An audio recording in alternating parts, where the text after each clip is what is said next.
अब देखिए कौन कौन बैंक, पहले कौन आया, बाद में कौन आया, और मतलब सारा जितना भी अभी टर्म पढ़े आप सबका डिफिनीशन देखते जाइए फास्ट, ठीक है। तो आज़ादी से पहले 3 प्रेसिडेंसी बैंक जो है इस्टेब्लिश हुआ था इंडिया में, ठीक है। कौन कौन आया था देखिए नेक्स्ट।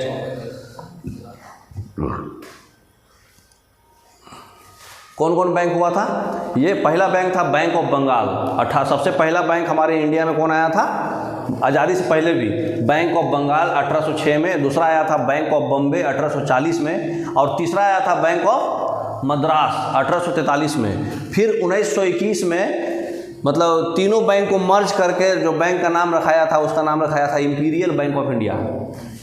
समझ में आ रहा? पहले कौन आया, बंगाल, बॉम्बे, मद्रास। अब देखिए इसको कैसे याद करिएगा, नहीं अल्फ़ाबेटिकल, बी के बाद क्या होता है ई, अब बी के बाद है ओ, तो पहले कौन होगा, बंगाल होगा कि बॉम्बे?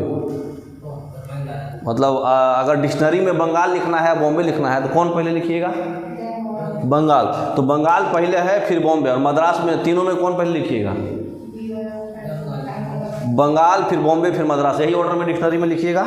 तो यही ऑर्डर में आया था, ठीक है। तो 1806 में बंगाल आया था, फिर 1840 में बॉम्बे, फिर 1843 में मद्रास, फिर 1921 में तीनों मर्ज होकर इंपीरियल बैंक ऑफ इंडिया बन गया था। नेक्स्ट,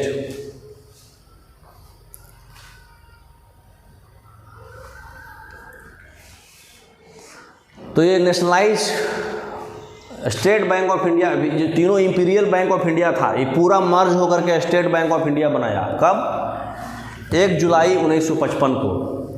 तो 1 जुलाई 1955 को जो है ये इंपीरियल बैंक ऑफ इंडिया 1921 में हुआ था ना, 1921 में। 1806 में बंगाल, 1840 में बंगाल के बाद बॉम्बे, दोनों बी से ही है, और फिर मद्रास 1843 में, ठीक है। तो 6, 40, 43, ठीक है। 1806 में, 1840 में, 1843 में, और फिर मर्ज हुआ 1921 में, और ओवरऑल फिर SBI में मर्ज हो गया 1955 में 1 जुलाई को, ठीक है। नेक्स्ट, RBI फिर इस्टेब्लिश किया था गवर्नमेंट ऑफ इंडिया एक्ट के तहत। 1935 गवर्नमेंट ऑफ इंडिया एक्ट आया था ना, तो गवर्नमेंट ऑफ इंडिया एक्ट के तहत RBI इस्टेब्लिश हुआ था 1 अप्रैल 1935 को, है ना। गवर्नमेंट ऑफ इंडिया एक्ट, एक नया एक्ट था reserve bank of India act 1934 के तहत, ठीक है। नेक्स्ट, तो 1 अप्रैल 1935 को RBI, ये कब नेशनलाइज हुआ, RBI नेशनलाइज हुआ था 1 जनवरी 1949 को, ठीक है। और इसके जो पहले गवर्नर, RBI के फर्स्ट गवर्नर कौन है, ऑसबोर्न स्मिथ, इंडियंस नहीं थे, याद रखिएगा, ऑसबोर्न स्मिथ थे। कौन थे? Osborne Smith. 1935 से 37 बने थे RBI के governor, first governor of RBI, ठीक है ना, ध्यान रखिएगा ये बात। सब 1 नंबर का क्वेश्चन बता रहे हैं आपको, हवा में कुछ भी नहीं है। पहला इंडियन गवर्नर, और गवर्नर जो इंडिपेंडेंस के टाइम बने थे CD देशमुख बने थे RBI के। अभी कौन है? शशिकांत दास, मालूम है?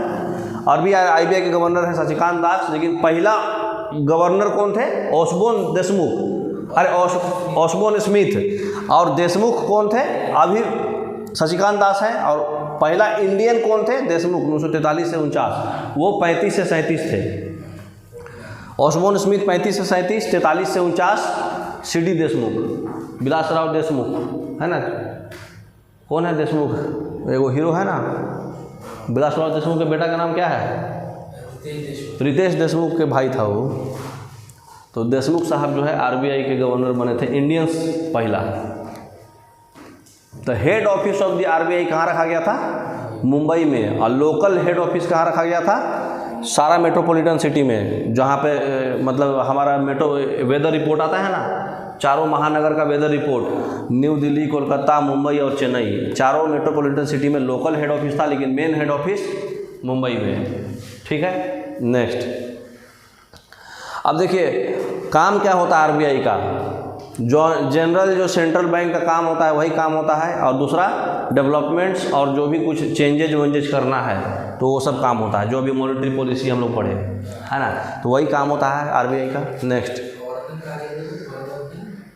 मतलब चेंजेज, जो भी चेंज करना है, और विकास मतलब डेवलपमेंट। फिर क्या काम है? जो भी नोट है सारा नोट इशू यही करता है, कौन? RBI। और क्या काम होता है? बैंक गवर्नमेंट बैंकर्स को जॉब देता है। कैसे? भाई वो लोन ले रहा है, दे रहा है, तो कोई मीडियम माध्यम होगा ना, आदमी उसमें लगेगा ना, एम्प्लॉयमेंट देगा ना, ठीक है। हाँ, उसके बाद जो बैंक का काम है वो भी जो है उसका काम आएगा, है ना। जो भी बैंक का काम है वो उसमें भी आता है। फॉरेन एक्सचेंज भी यही कंट्रोल करता है, कितना एक्साइज ड्यूटी रखना है, कितना कस्टम रखना है, एक्सपोर्ट पे कितना टैक्स रखना है, इंपोर्ट पे कितना टैक्स रखना है, सब आरबीआई का काम है, ठीक है। नेक्स्ट, तो फॉरेन एक्सचेंज पे भी इसी का काम है। फिर क्रेडिट पे कंट्रोल करना इसका ही काम है। जितना भी मॉनेटरी पॉलिसी अभी आप पढ़े तो सब तो फाइनली क्रेडिट कंट्रोलिंग है ना, तो क्रेडिट कंट्रोल इसी का काम है। Next, inflation. इन्फ्लेशन क्या होता है? जब general price levels rises due to a decrease in the value of money, it is called inflation. आशा करते हैं ये लाइन समझ में आ रहा हो। अभी क्या बताए थे? सेब का दाम पहले 10 रुपया था, बाद में सेब का दाम 30 रुपया हो गया, तो प्राइस जो है क्या हुआ? सेब का बढ़ गया, लेकिन उसका वैल्यू क्या हो गया? घट गया ना। वही 10 रुपया का एक सेब मिल रहा था, बाद में 10 रुपया का 1/3 सेब मिला, तो वैल्यू ऑफ मनी जो है घट गया, लेकिन प्राइस बढ़ गया। यही प्रोसेस को बोलते हैं इन्फ्लेशन। समझ में आ रहा? नेक्स्ट, इन्फ्लेशन को हम लोग करेंसी एक्सपेंशन भी बोलते हैं। करेंसी बढ़ गया, मनी सप्लाई बढ़ गया, करेंसी एक्सपेंशन भी बोलेंगे। तो आप समझे रहेंगे तो कितना भी घुमा दे, आल बल कुछ भी लिख दे, बना दीजिएगा एग्जाम में। देखते जाइए, अभी सब दिखाएंगे आपको। नेक्स्ट, इन्फ्लेशन के सिचुएशन में क्या होगा? करेंसी एक्सपेंशन में amount of the money increases due to incorporation of more than necessary notes. ज़्यादा मनी सप्लाई हुआ, while the amount of goods and services remains less in comparison. कम हो जाएगा।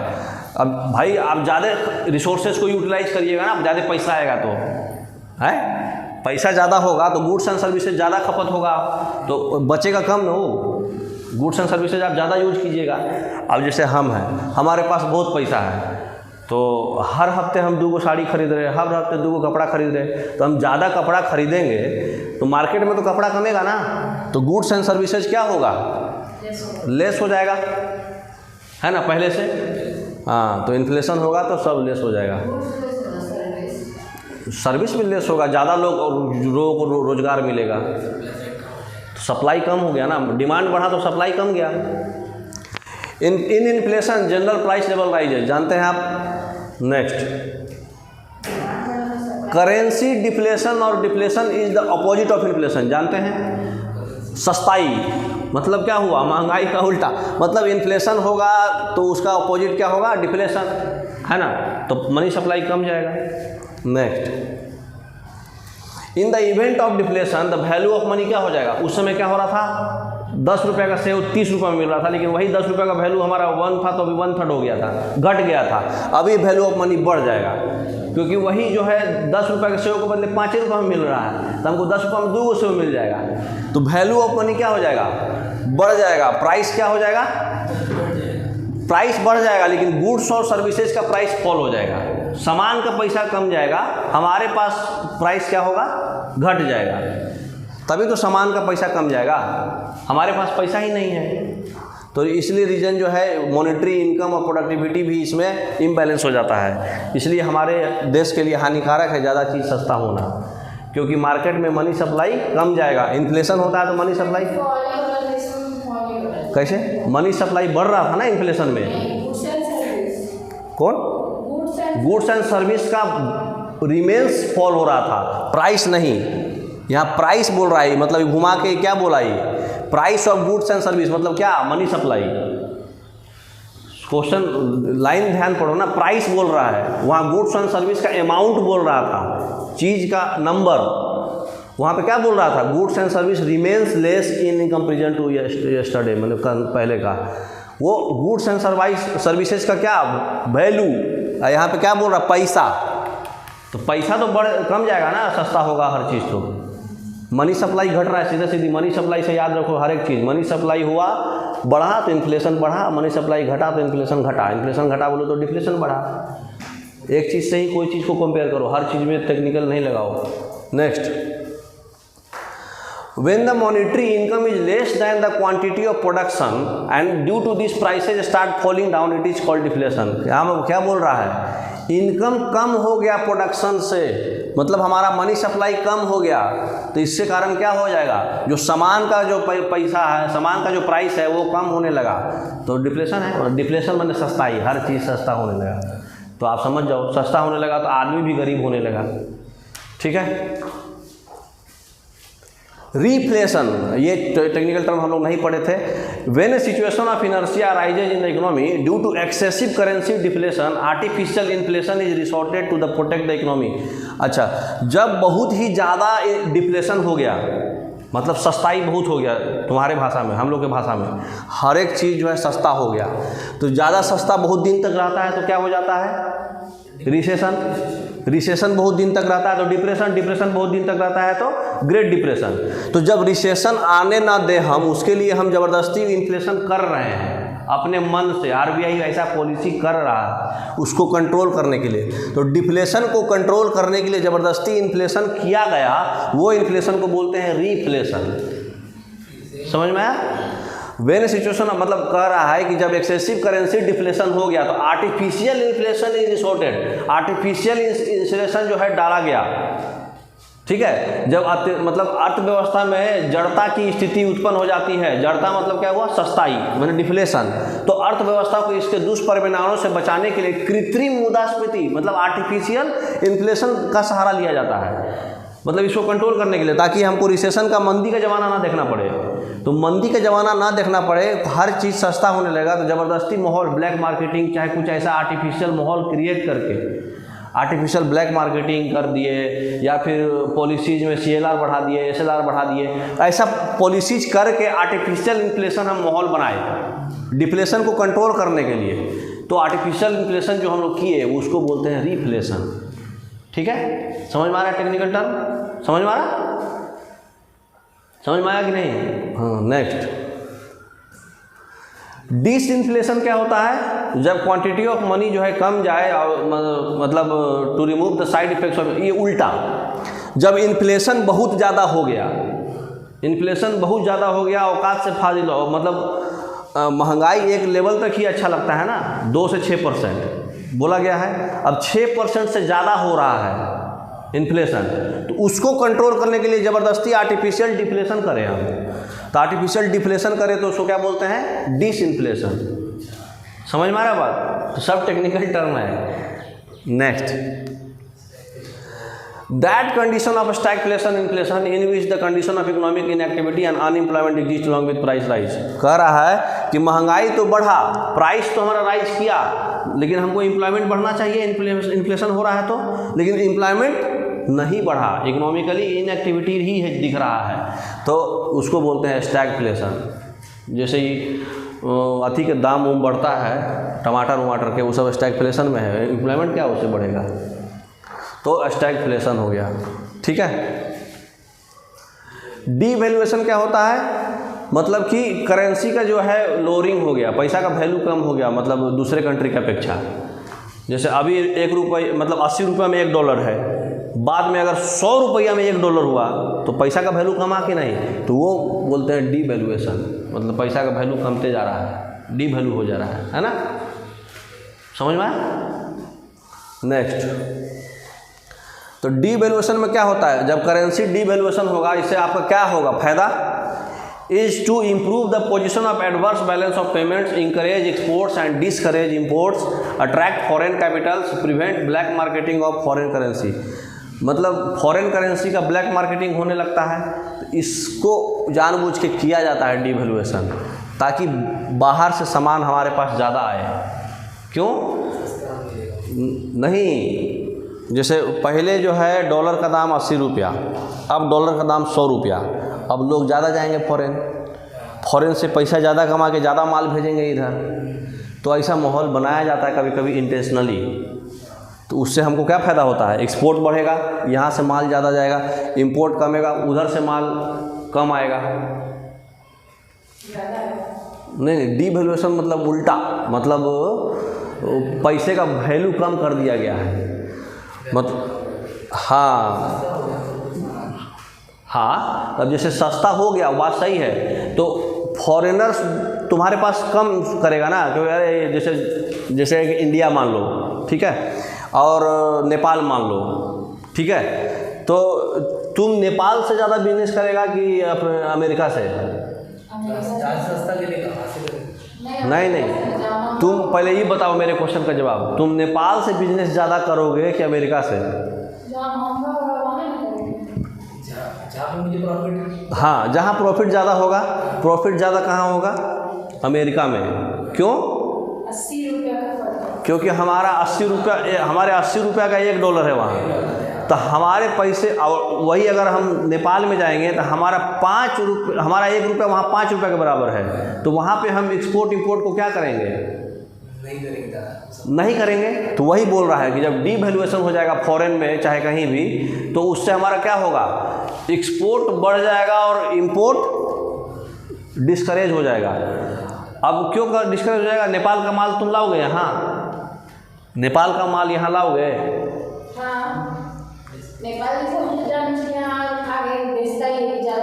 लाओगे, लेकिन जब बड़े बड़े कंट्री है फॉरेनर्स, जहाँ हमारा वैल्यू 100 रुपये के बराबर है, वहाँ का माल यहाँ नहीं आएगा।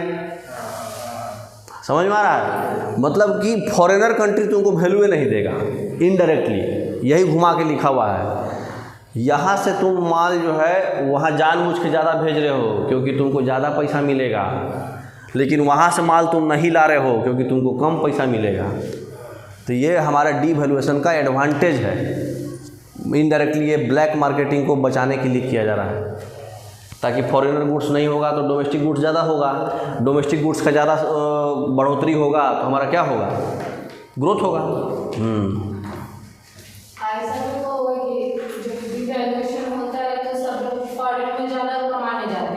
हाँ, ज़्यादा का पैसा कमाएंगे और वहाँ से कमाने के बाद यहाँ अपने परिवार को भेजते, फैमिली वाले को, यहाँ पे भेजते तो वो पैसा ज़्यादा हो जाएगा। हाँ, तो वो यहाँ तो कम ही हो गया, तो कम ही हो जाएगा, भेजने में तो कम ही है। हाँ, यहाँ रुपया बदलेगा तो कम हो जाएगा। तो डीवैल्यूएशन जो होता है, डीवैल्यूएशन जो है 3 बार किया गया है इंडिया के पास, 1991 में, 66 में और 49 में।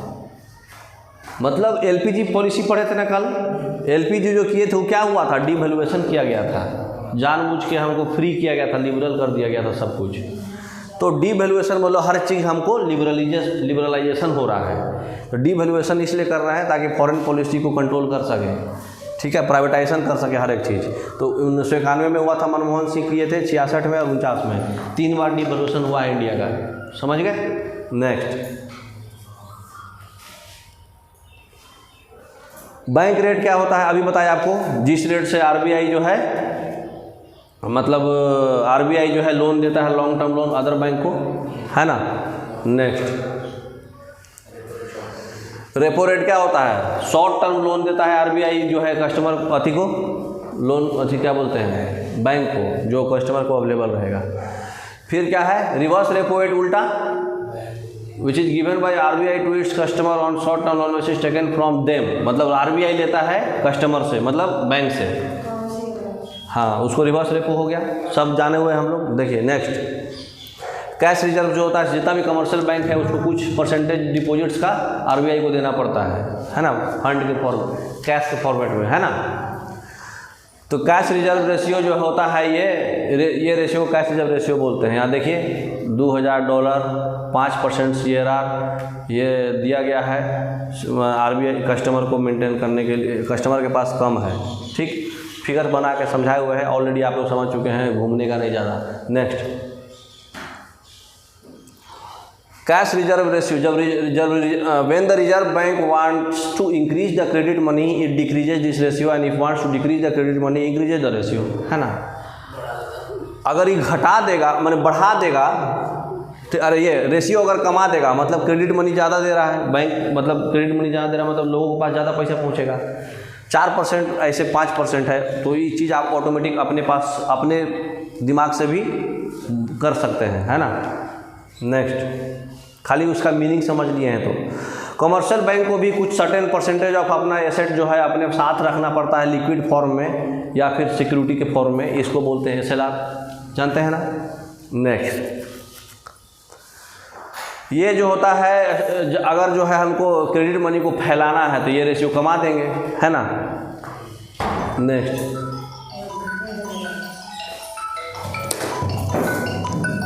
ये टर्म क्या होता है समझिए, मार्जिनल स्टैंडिंग फैसिलिटी, एमएसएफ नहीं पढ़ा है ना।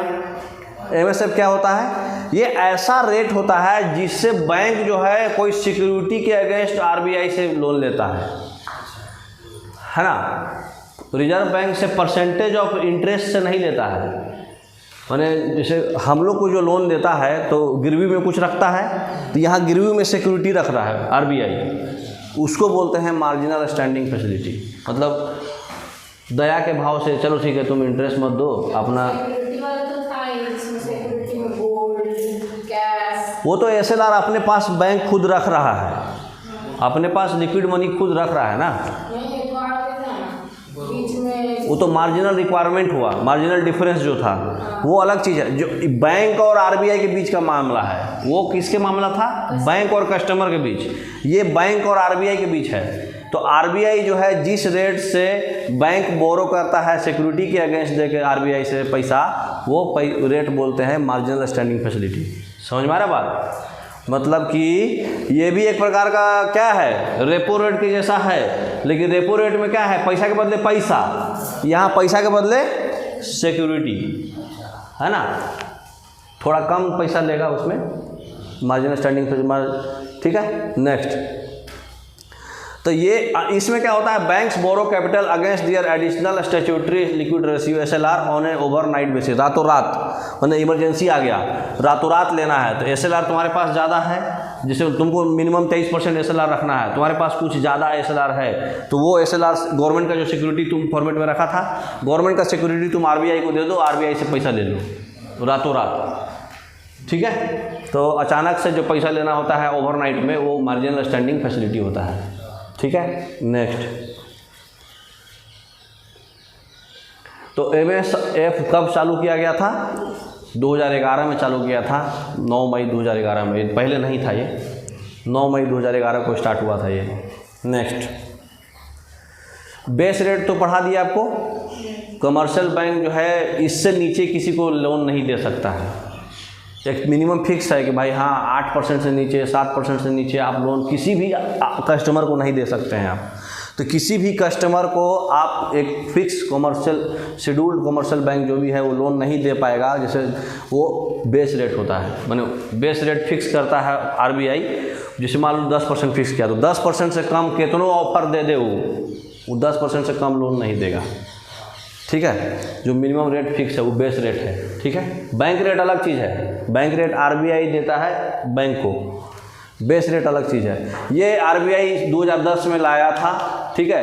ये पहले जो है उस रेट, पहले वो रेट का नाम था प्राइम लेंडिंग रेट, उसको हटा के बेस रेट लाया 2010 में आरबीआई, प्राइम लेंडिंग रेट को हटा के बेस रेट लाया है।